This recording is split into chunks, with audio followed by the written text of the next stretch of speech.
Close your eyes for a second. Picture this scenario, because it is a ritual we have all participated in, likely without realizing we were the victims of a psychological experiment. You walk into a movie theater. The smell of butter hits you. You are hungry. But you are also trying to be financially responsible. You are smart with your money. So you tell yourself, I am just going to get the small popcorn. I do not need the giant bucket. I do not need the calories. And I certainly do not need to spend $10 on corn. You approach the counter with discipline. You look up at the menu board. You see the small popcorn. It is $6. You think, that feels expensive for a small bag, but whatever. I am at the movies. Then your eyes slide to the far right. The large popcorn. The massive tub that looks like a trash can. It is $8. You think, $8? No way. That is too much. But then, right in the middle, you see it. The third option, the medium popcorn. And the price is $7.50. Your brain instantly does a calculation. You freeze. You think, wait a minute. The medium is $7.50. The large is $8. The massive bucket is only 50 cents more. The logic kicks in. It would be stupid to buy the medium. I am getting way more value, double the popcorn, if I just spend the extra 50 cents for the large. So what do? You point to the bucket. You buy the large. You walk away feeling like a savvy consumer. You feel like a financial genius who just hacked the system. You feel like you got a deal. But let me be clear. You did not get a deal. You got played. Think about it. You walked in intending to spend $6. You walked out spending $8. You spent 33% more than you planned solely because the theater placed a medium option on the board that they never expected you to buy. That medium popcorn is not a product. It is a psychological weapon known as the Decoy Effect, and it is draining your bank account every single day.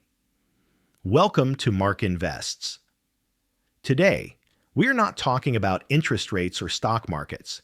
We are talking about why your brain becomes mathematically illiterate when presented with three options, and how corporations use a concept called asymmetric dominance to force you to upsell yourself without them ever saying a word.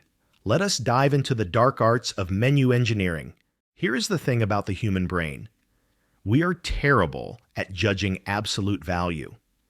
If I showed you a 6-cylinder engine piston and asked you how much it costs, you would have no idea. Is it $50? $500? We do not know the intrinsic value of things. We are comparative creatures. We function like Geiger counters. We can only measure things in relation to the things sitting next to them. Marketing executives know this. They know that if they present a product in isolation, you might decide it is too expensive. But if they present it alongside a decoy, an option that is deliberately terrible, the expensive product suddenly looks like a bargain. Let us take the wine list example. Bottle A is $30. Bottle B is $150. That feels wasteful. And right in the middle, Bottle C is $80. We choose safety in the middle. This is the Goldilocks principle. Not too hot, not too cold, just right. The restaurant knows this. The $150 bottle is just a decoy. It exists to make the $80 bottle look reasonable. Actually, that $80 bottle might only cost them $15. This hack is embedded in almost every financial decision you make. Let us look at the tech industry, specifically Apple. They are the grand masters of the decoy effect. Go to their website right now and try to buy an iPad or an iPhone. You will see a ladder of storage options. Let us say the base model is 64 gigabytes for $400.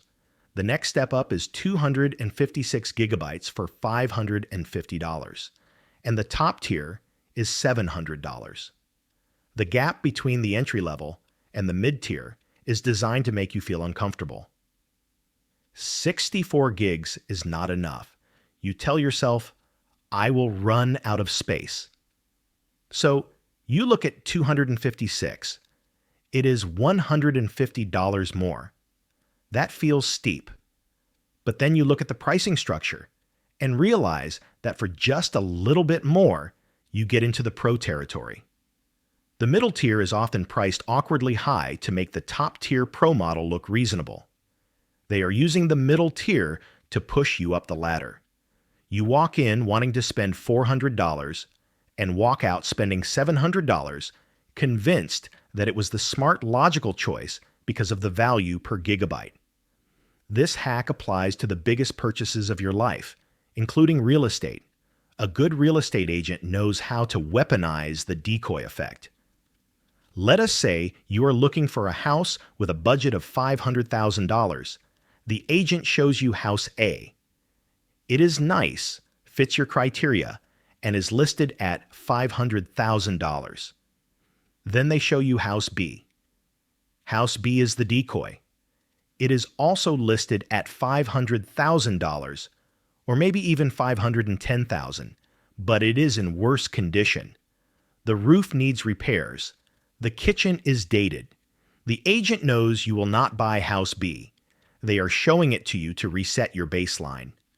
After seeing the dumpy house B, house A suddenly looks like a palace. You stop scrutinizing the flaws in house A because at least it is not house B. Then they show you house C, listed at $525,000, which is slightly better than house A. You are far more likely to stretch your budget to $525,000, feeling like you are getting a steal rather than negotiating hard on the $500,000 house.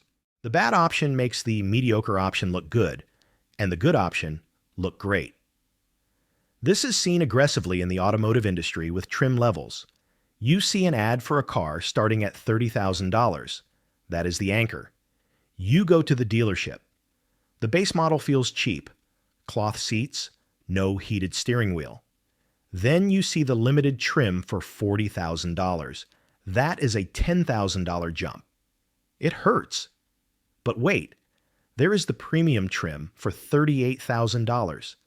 It has almost everything, but it is missing that one cool feature you really want, like the panoramic sunroof. The dealer priced the premium so close to the limited that you think, well, for only $2,000 more, I might as well get the fully loaded one. The premium trim is the decoy. It exists to make the jump from base to limited feel smaller.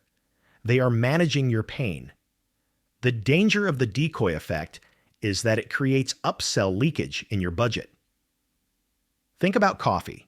Starbucks uses the tall, grande, and venti pricing to perfection.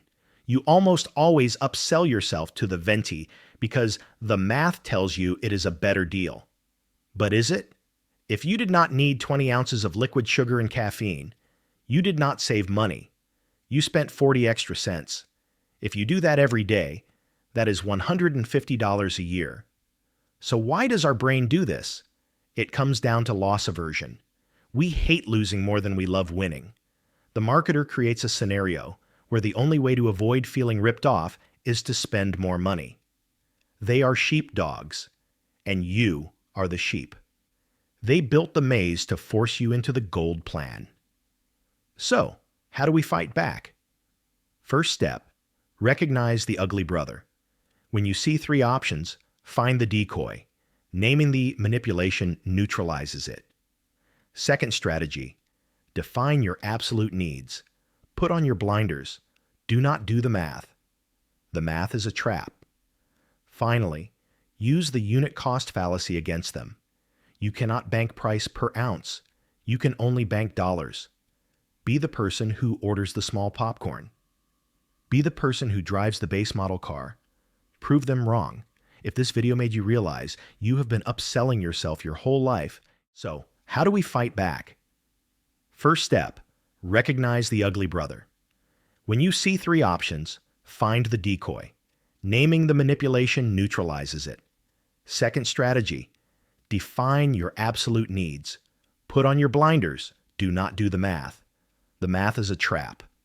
Finally, use the unit cost fallacy against them.